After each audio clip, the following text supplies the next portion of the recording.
Hey, it's Jack here. Today we are in the home studio here in Southern Nevada, and today we're going to try out blueberry Kit Kat and strawberry and dark chocolate Kit Kat. Recently, a friend of mine online, Ketchum, tried these out on her channel. I commented, and she mentioned if I ever found them in my convenience store or supermarket to buy them, try them out, and let her know what I think.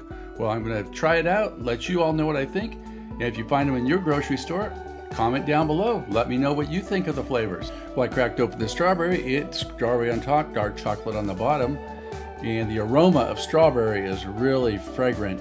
And if the smell indicates what the flavor is going to be like, it's probably going to be phenomenal. If you've ever had chocolate covered strawberries, that's exactly what this tastes like. Rather unique for a Kit Kat, not what I was expecting, but it is definitely pretty darn good. If you find it at your grocery store or convenience store, I'd say pick yourself up a pack, try it out for yourself. So the blueberry is actually purple, which I was expecting it to be a little more blue than purple, but it's purple. And we'll give that a try right now, see what that flavor is like.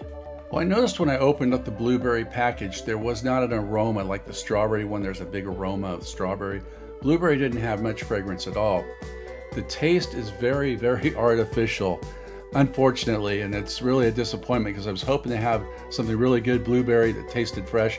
This definitely doesn't taste fresh. It was definitely an artificial flavor blueberry. I definitely like the strawberry and dark chocolate over the blueberry. Anyways, find these in your store, try them out. Leave me a comment down below. Let me know which of the two is your favorite. Don't forget to check out Ketchum's channel. She does a similar review, and you can check out her review. I'll leave a link to her channel down below in the description. If you like this video, give it a thumbs up, hit that subscribe button, hit that notification bell, and we'll catch you on the next one.